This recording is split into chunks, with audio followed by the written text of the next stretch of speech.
O mundo de Game of Thrones é recheado de magia que se manifesta na história através de criaturas mágicas, rituais de sangue, feiticeiros e de raças sinistras como os outros. Porém, um dos grandes pilares da magia desse mundo é o R'hllor, também conhecido como Senhor da Luz ou Deus Vermelho. Essa divindade, ou força enigmática, tem representado um papel importante nos eventos recentes do livro, especialmente através dos seus sacerdotes espalhados pelo mundo. E, mais do que isso, tem deixado muitas dúvidas sobre suas intenções e também sobre qual será o seu impacto no futuro das crônicas. E por isso, no vídeo de hoje, a gente vai discutir e teorizar o papel do R'hllor e dos seus sacerdotes vermelhos em Os Ventos do Inverno. Eu sou o TH Magaldi, e se você ama Game of Thrones e as Crônicas de Gelo e Fogo, deixa o like, se inscreve no canal e vem comigo. Bom, o Deus Vermelho é apresentado nas crônicas ainda no primeiro livro da saga, A Guerra dos Tronos, através do sacerdote Thoros de Myr. Porém, é apenas no segundo livro, A Fúria dos Reis,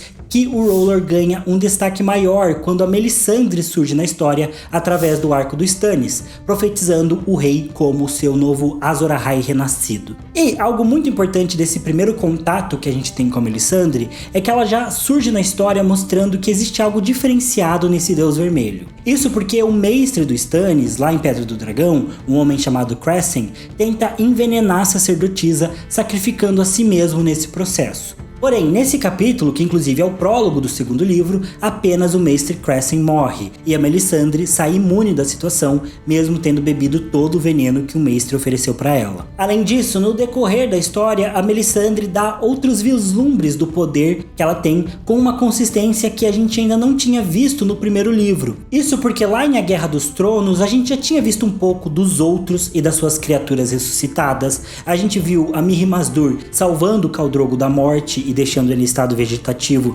num ritual de sombras, e também vimos a Daenerys trazendo os dragões de volta à vida. E claro, também vimos alguns sonhos e visões que, no primeiro livro, a gente ainda não sabia se eram sonhos proféticos ou apenas sonhos normais que eram um pouco malucos. Porém, no segundo livro, além de sobreviver a essa tentativa de assassinato por veneno, a gente também vê a Melisandre tendo visões assertivas através das suas chamas, como enxergar que os vassalos do Rhaelys mudariam de lado caso ele morresse, e também a gente vê ela fazendo sombras nascerem dela própria para matar os inimigos do Stannis. Então assim, a partir do segundo livro a gente começa a realmente ver a magia atuando de verdade na história, e grande parte disso vem através da Melisandre. Além disso, desde o início, a Melisandre tem um discurso muito forte sobre o papel dela na história, sobre o papel do R'hllor e também sobre a importância da figura do Azor Ahai, e até mesmo sobre a necessidade de enfrentar os outros, que seria uma representação do grande adversário do R'hllor,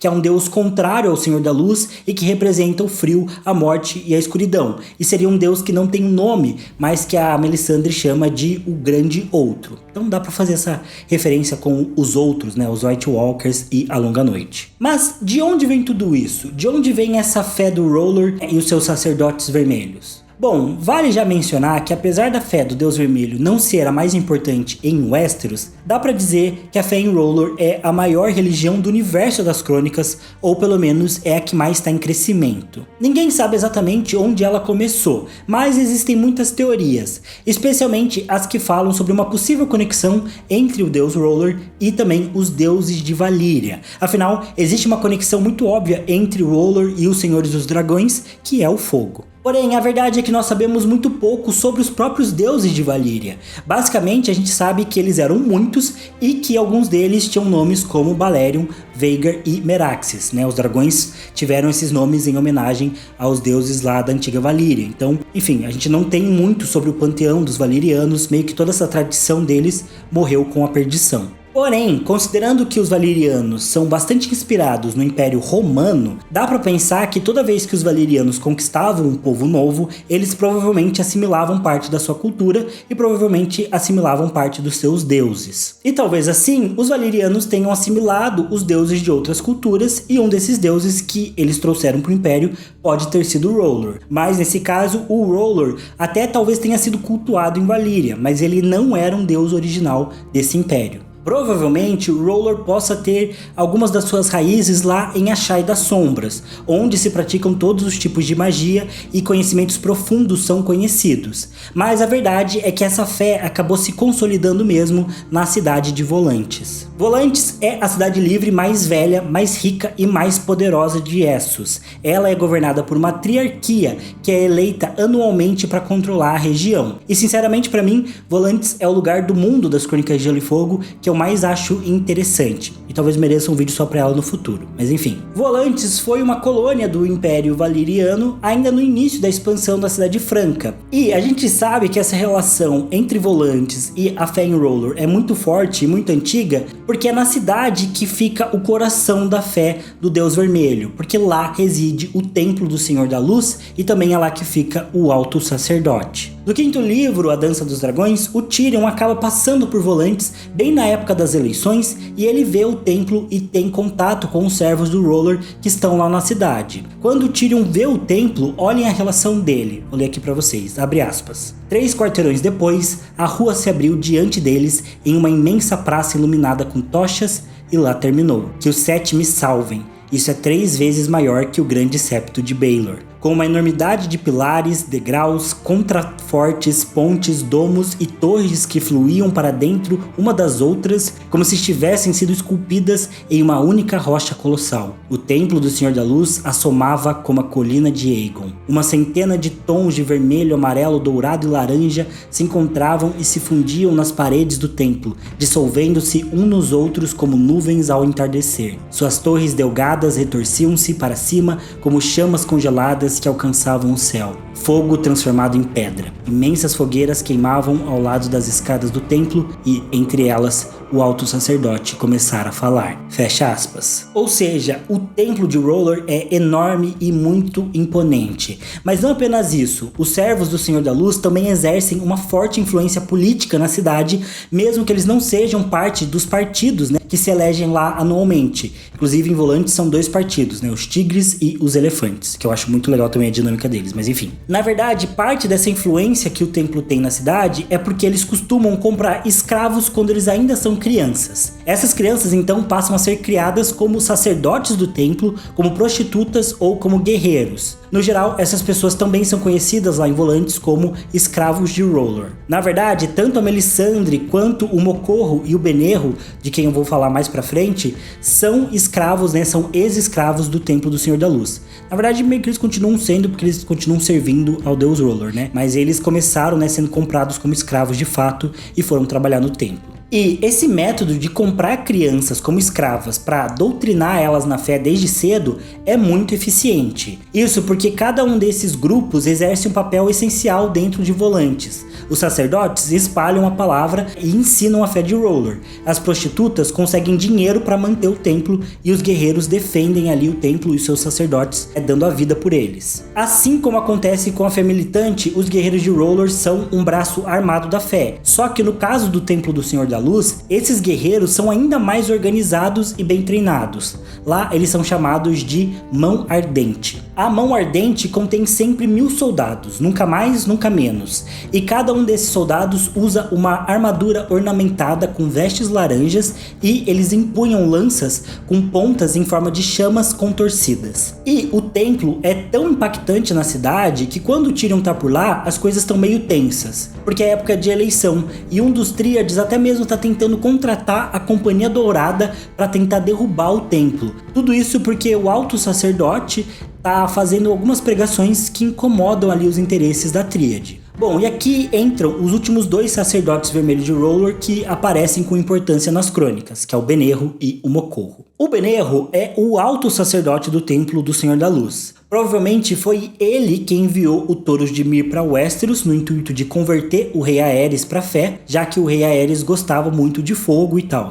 Mas o rei louco não se impressionou pelos truques do Thoros, que desde aquela época já não era um sacerdote muito bom e nem muito crente. Além disso, o Benerro também pode ter sido a pessoa que enviou a Melisandre para Westeros para falar com Stannis, embora eu acredite que isso nunca tenha sido mencionado na história. E por fim, é o Benerro também que envia o sacerdote Mocorro lá pra Meereen, para que ele possa aconselhar a nossa querida Daenerys Targaryen. E não apenas isso, porque lá em Volantis, o Benerro já prega abertamente que a Daenerys é o Azor Ahai renascido. Além disso, o Benerro proclama que a Dany está em perigo e que os servos dos falsos deuses estão tentando derrubar ela. Ou seja, o alto sacerdote clama indiretamente que Volantis apoia Daenerys. E isso incomoda muito a tríade da cidade, porque Volantis é uma cidade que funciona na base de escravos. E a Daenerys é a quebradora de correntes. Então ela seria um desastre econômico, né, para a liderança ali de Volantis. Bom, mas de qualquer jeito, o Benerro envia o Mocorro para ver a Daenerys justamente com o objetivo de trazer ela mais para perto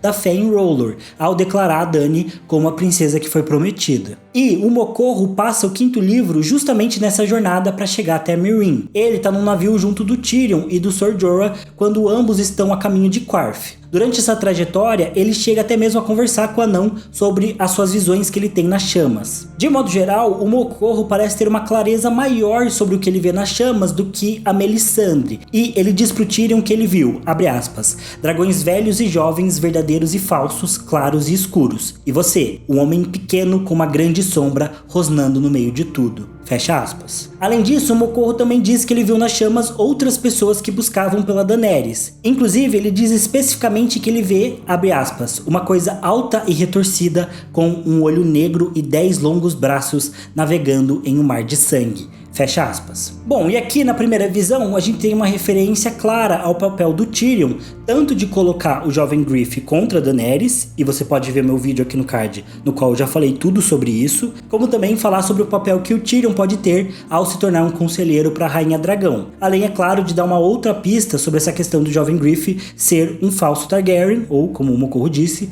um dragão falso. Já a segunda visão do Mocorro provavelmente fala sobre o Euron Greyjoy, que está se preparando para começar uma batalha do sangue, quase que uma batalha que vai servir como um grande ritual, e é claro, o Euron tem um enorme interesse, né, na Daenerys e nos seus dragões. E eu já falei bastante sobre os planos do Euron e sobre a batalha do sangue também no vídeo que vai estar aqui no card para vocês. Mas além disso, o Mocorro também previu durante a viagem que ele faz que o navio dele não chegaria em Qarth, mas que o levaria até a Baía dos Escravos. E de fato isso acontece porque rola uma tempestade que faz o sacerdote ser lançado no mar. 10 dias depois, o Mocorro é resgatado pela frota de ferro do Victarion, que também estava indo até Meereen. A tripulação não gosta do sacerdote vermelho, mas ele acaba conquistando a confiança do Victarion após curar sua mão de um ferimento sério. Ele então manda o Victarion matar o mestre que tinha no navio para trazer bons ventos, né, para que eles pudessem chegar lá na Baía dos Escravos, e isso funciona. O Victarion então mostra para o sacerdote o berrante atador de dragões,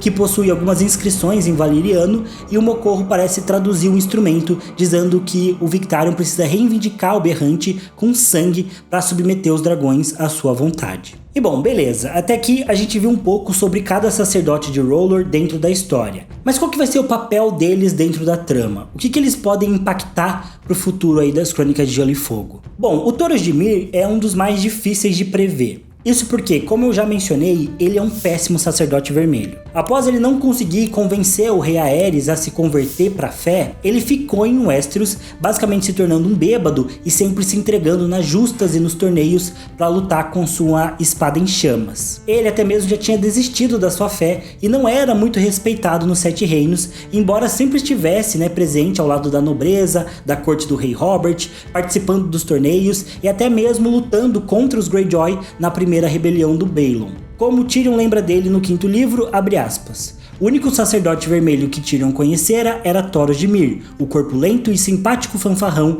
manchado de vinho, que passava o tempo na corte de Robert bebendo os melhores vinhos do rei e participando de torneios com uma espada em chamas. Fecha aspas. Porém, tudo isso muda pro Thoros de Myr quando ele consegue trazer o Beric Dondarrion de volta à vida, após dar ao seu companheiro de batalha o último beijo, um ritual funerário do servo de R'hllor que visa purificar o corpo após a morte. Mas esse último beijo acaba não apenas purificando o Beric, mas ressuscitando o cara completamente. Isso não acontece apenas uma vez, mas pelo menos 6 vezes o Thoros de Myr consegue trazer o Beric de volta à vida, provando que isso não tinha sido um evento isolado. Assim, o Taurus e a Irmandade Sem Bandeiras ganham um propósito em Westeros.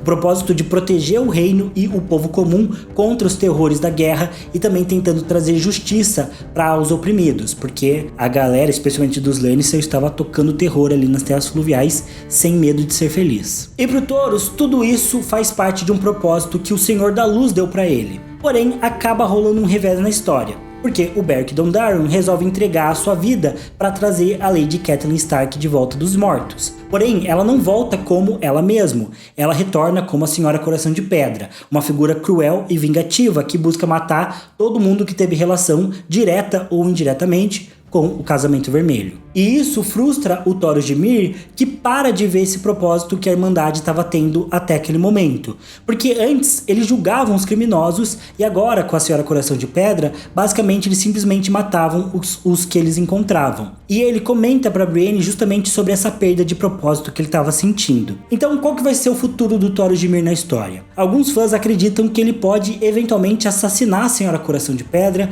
entregando a sua vida no processo para finalmente completar o seu arco de redenção e devolver a Irmandade Sem Bandeiras para o seu propósito original de proteger o povo comum e o reino. Mas também pode ser que ele sobreviva de um modo geral e acabe conseguindo ir para a muralha, assim como aconteceu na série, para participar da luta contra os outros. Porém, por enquanto, isso parece bem distante de acontecer nos livros e, sinceramente, eu ainda não acredito muito nessa teoria. Mas, falando em muralha, lá a gente tem a Melisandre, que convenceu o Stannis a reiniciar sua campanha pelo norte, focando não apenas só em retomar os Sete Reinos, como também em proteger, o território contra os outros e a Longa Noite. E nos livros, a Melisandre segue firme na sua convicção de que o Stannis é o Azor Ahai, mas ao mesmo tempo é a partir do quinto livro que ela começa a ganhar tanto um pouco mais de importância de modo geral e um pouco mais de perspectiva, como ela também recebe um capítulo de ponto de vista. E aí a gente começa a entender um pouco melhor as suas motivações. Isso porque a Melisandre consegue realmente ver o futuro nas suas chamas, mas as previsões dela são sempre meio incertas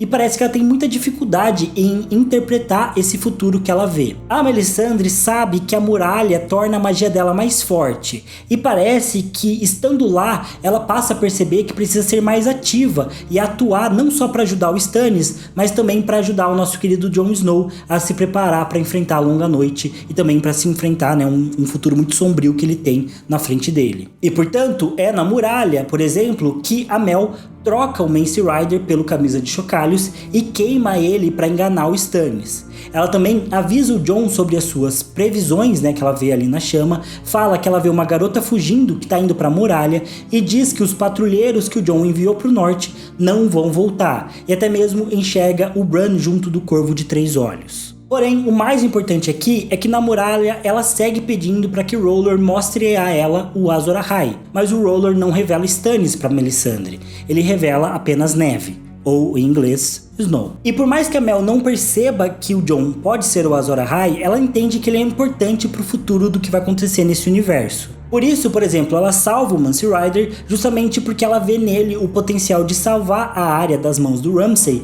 e conquistar a confiança do Senhor Comandante. Mas o problema da Melisandre é que ela não consegue enxergar um pouco além e entender que o Jon provavelmente é ainda mais importante na luta contra os outros do que o próprio Stannis. E uma das coisas mais importantes pra gente discutir sobre o papel dela em Os Ventos do Inverno é o que ela vai fazer em seguida na história. Porque o Jon acabou de receber a carta rosa, e eu tenho um vídeo inteiro só falando sobre essa carta aqui no canal, vai estar no card, que é uma carta do Ramsay que diz pro Jon que o Stannis foi morto e derrotado. Ou seja, até onde a Mel sabe, o Stannis já era. E, como se isso não bastasse, o Jon também foi assassinado pelos seus irmãos juramentados. Ou seja, o mundo da Melisandre e as pessoas nas quais ela depositava fé, basicamente se foram. O que ela vai fazer agora? A teoria mais comum é que a Melisandre vai queimar a Shireen numa tentativa de ressuscitar o Jon Snow. Porém, eu acho isso bem difícil de acontecer. Pra mim, isso veio de uma simplificação feita lá pela série em Game of Thrones, e embora existam indícios nos livros de que a pequena Shireen possa ser queimada em uma fogueira, eu não vejo as pessoas que estão na muralha permitindo que a Melisandre faça isso do nada. Para mim, o mais provável é que aconteça com o Jon algo parecido com o que rolou com a Daenerys,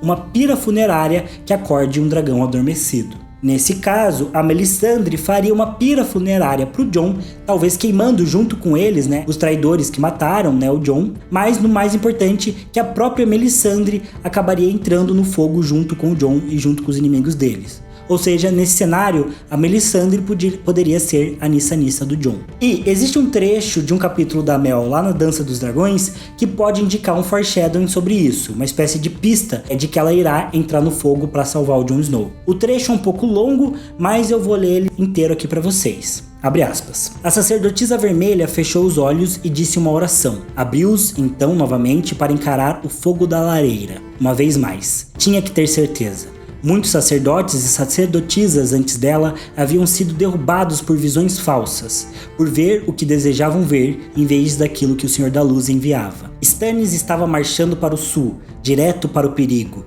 o rei que carregava o destino do mundo sobre os ombros, Azor Ahai renascido. Certamente R'hllor outorgaria a ela um relance do que aguardava por ele. Mostre-me Stannis, Senhor, rezou. Mostre-me seu rei, seu instrumento. Visões dançaram diante dela, douradas e escarlate, cintilando, criando formas, mesclando-se e dissolvendo-se umas nas outras, formas estranhas, aterrorizantes e sedutoras. Viu os rostos sem olhos novamente, encarando-a com buracos que choravam sangue. Então viu torres à beira-mar, desintegrando-se quando a maré negra veio varrendo sobre elas, levantando-se das profundezas, sombras com formatos de caveiras, caveiras que se tornavam névoa, corpos agarrados em luxúria, contorcendo-se, rolando e arranhando-se. Através de cortinas de fogo, grandes sombras aladas revoluteavam contra o firme céu azul. A garota. Preciso encontrar a garota novamente, a garota de cinza no cavalo moribundo.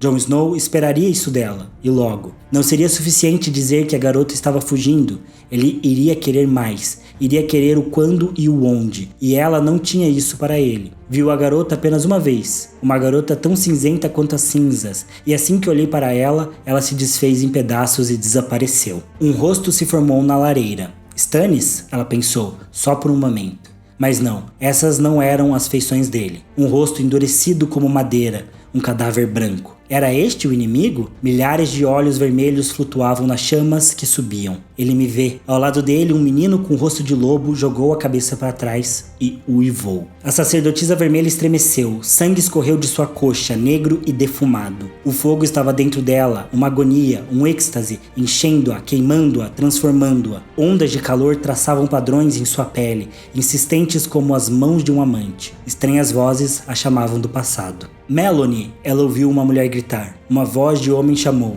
Lot 7. Estava chorando e suas lágrimas eram chamas. E mesmo assim, elas a bebia. Flocos de neve rodopiavam do céu escuro e cinzas subiam para encontrá-los. O cinza e o branco girando um ao redor do outro como flechas flamejantes arqueadas acima de uma muralha de madeira e coisas mortas cambaleando silenciosamente pelo frio, sobre um grande penhasco cinza onde fogos queimavam dentro de centenas de cavernas. Então, o vento se ergueu e a névoa branca veio tomando tudo. Incrivelmente fria, e um a um os fogos se apagaram. Depois, apenas as caveiras permaneceram. Morte, pensou Melisandre. As caveiras são a morte. As chamas crepitavam suavemente, e em seu crepitar ela ouviu uma voz sussurrando o nome de Jon Snow. Seu rosto comprido flutuou diante dela, delineado em chamas vermelhas e laranja, aparecendo e desaparecendo novamente, meio escondido atrás de uma cortina esvoaçante. Primeiro, ele era um homem, depois um lobo,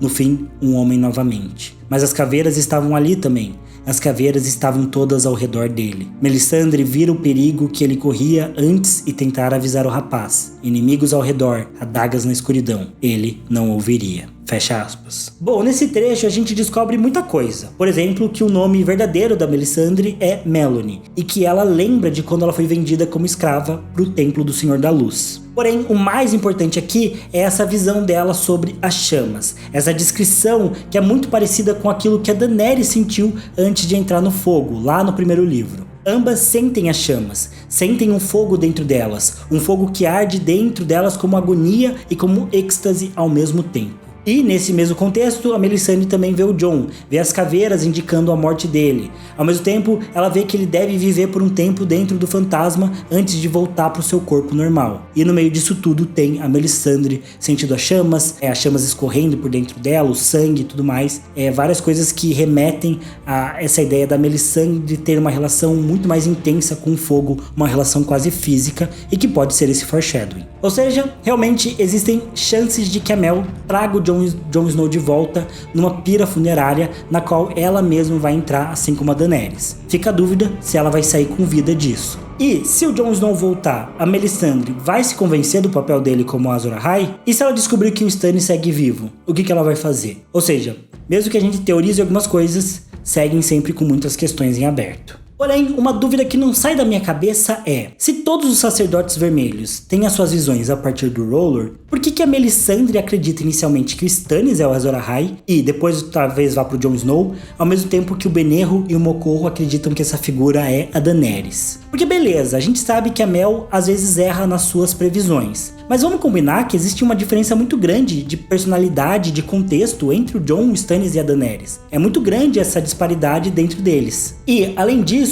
por que só agora um sacerdote vermelho foi enviado para Daenerys? Ela já fez os dragões ressurgirem há pelo menos 4 livros atrás, mais ou menos uns 2 anos antes do Mokorro começar a sua jornada para Meereen. E por que, dentre todas as pessoas que o Senhor da Luz escolheu reviver, ele chamou o Beric Dondarrion de volta? Foi pra ele dar a sua vida pela Catelyn Stark? E por quê? Porque não parece que ela tá cumprindo nenhum princípio dele. A minha impressão é que, por mais que o Senhor da Luz seja uma divindade poderosa dentro desse universo, ele tá longe de ser um deus onisciente. Parece que, na verdade, ele tá tentando garantir o máximo de pessoas possíveis que possam se tornar o Azor Ahai. Ou seja, nem o próprio R'hllor sabe quem é o príncipe que foi prometido. Por isso que ele tá simplesmente atirando para todos os lados. Será que ele vai acertar? Será que o Jon é o Azor Ahai, Stannis, Daenerys, o Beric Dondarrion? Não dá pra saber. Talvez mais de uma dessas pessoas. Enfim, mais uma vez, respostas que a gente só vai ter quando os ventos do inverno chegarem. Mas é isso, pessoal. O vídeo de hoje fica por aqui. Deixem aí nos comentários o que vocês acham sobre o Deus Vermelho, sobre os seus sacerdotes, quem que tá certo, quem que tá errado, qual que vai ser o papel dele nos ventos do inverno, qual teorias vocês acreditam.